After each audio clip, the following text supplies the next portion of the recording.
கையை நம்பி உயர்ந்திடப்பாரு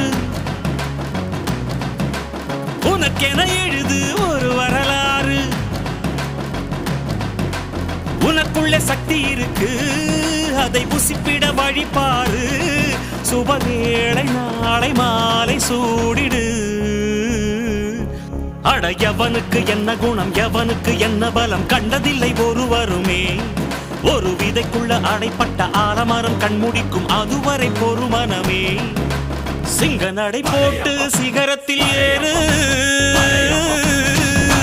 சிகரத்தை அடைந்தால் வானத்தில் ஏறு எம்பேரு படையப்ப இடப்பட்ட நடையப்ப என்னோட உள்ளதெல்லாம் இளஞ்சிங்க படையப்ப நெஞ்சில் 6 படையப்ப பின்னால் 100 படையப்ப யுத்தம் கொண்டு வருகையில் 10 வீரல் படையப்பா